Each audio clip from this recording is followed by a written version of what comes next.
show because you find out all the scams that merchandisers and others try and pull on you.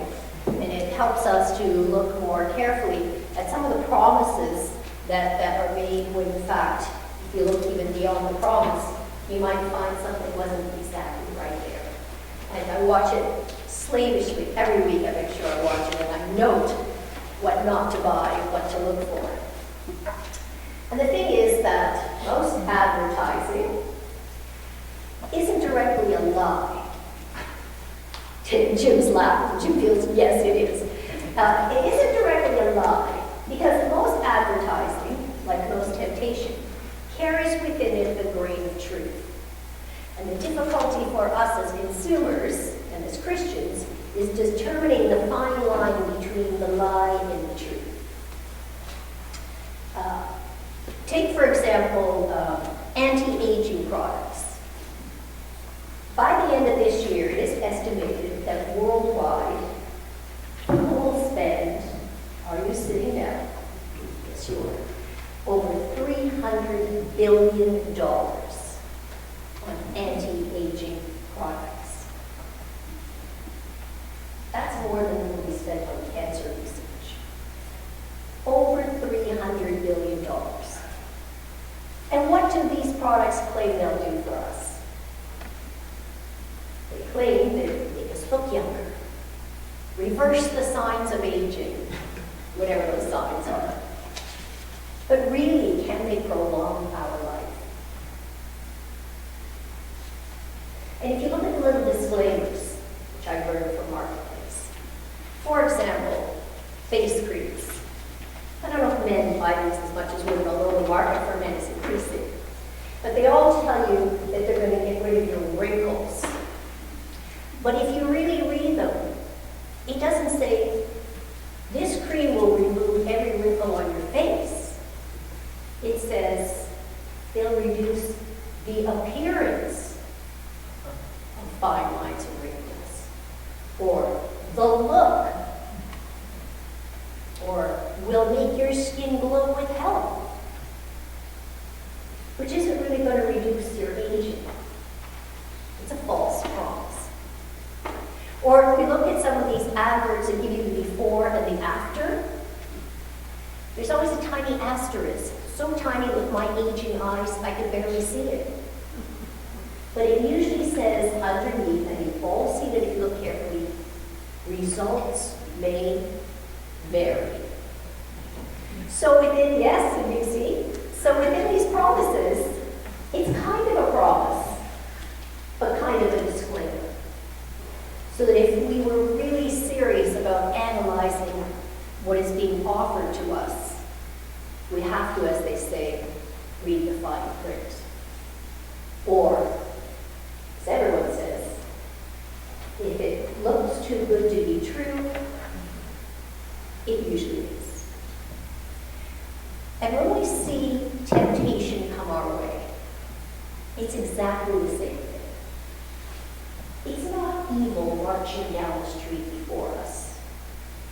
It's not Satan standing before us with the archetypal tail and horns. It's just misleading advertising, and sometimes we just fail to read the fine print, or to understand it has only the appearance of what it offers, but no substance underneath. Or results will definitely vary with the individual, because the promise contained there is empty. And we see with Jesus today, dealing with temptation, how he knocks each one of these promises off, because he knows the fine print. Each one of Jesus' answers today to these temptations comes directly out of the book of Deuteronomy. And we probably even recognize these quotes ourselves. Because he knows what he's being offered can never be delivered. Because he's read the fine print and he knows the truth.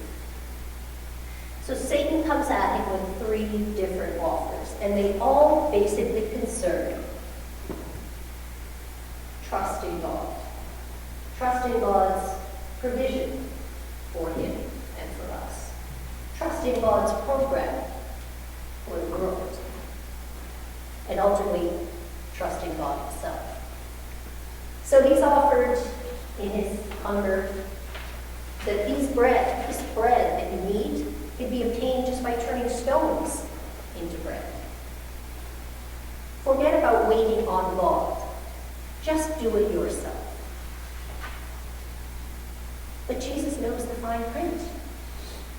He knows that Satan is referring to the time that the children of Israel wandered in the desert, got hungry, started to grumble, and God sent them manna. But remember, God said to them, don't try and keep any of it overnight. I will give you enough for that day's needs. Did they listen? No. So they tried to gather the manna and hoard it just in case God wasn't true to his word. And do you remember what happened? It went bad. It went moldy. They couldn't eat it. God will provide enough for our needs. Who of us in this room can say that we go to bed hungry at night? Who of us can say we don't have shelter or clothing or community? Jesus says, we do not live by bread alone. God does provide for us. God will provide for us. I refuse to believe that he will not. So Satan tries another tack. He says, well, if you believe in this God, let's check him out. Let's test him out. Come up here and throw yourself down and see what will happen. It says in Scripture, says in the Psalm, which is what Satan's quoting, that he will bear you up. He won't even let your foot touch a stone. Jesus turns right back to him and quotes Scripture again. Don't put the Lord your God to the test. Jesus knows God's care for him. How? Because 40 days before this, he was baptized, and he heard God's voice say to him, you are my beloved. In you I am well pleased. He has no cause to doubt that God cares for him. God will lift him up. God will protect him. And we have no cause for doubt either. Because all of us can look back in our life and see times when we struggled, when we were depressed, when we were distressed, when we experienced loss or fear or frustration. But God lifted us up and brought us to where we are now. So there's one more chance. Satan says, listen, everything you see, you can have. Everything. You just have to worship me. Simple. Jesus is out of patience at this point and just says, go away. He pulls back to him again with Scripture. There is only one God to be served. Jesus knows this because he is so intimately connected with God that he knows there is no other God, there is no one more powerful, nor able to save.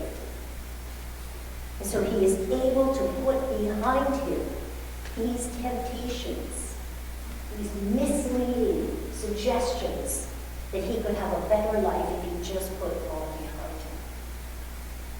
The secret to Jesus' success is not that he's superior to us. It's not that he's so divine, but not really human, that he can avoid temptation. The secret is he has an intimate relationship with God. He knows who he is. He knows God loves him, and he knows God will provide for him. He knows this because he knows his Scripture, and he knows his faith.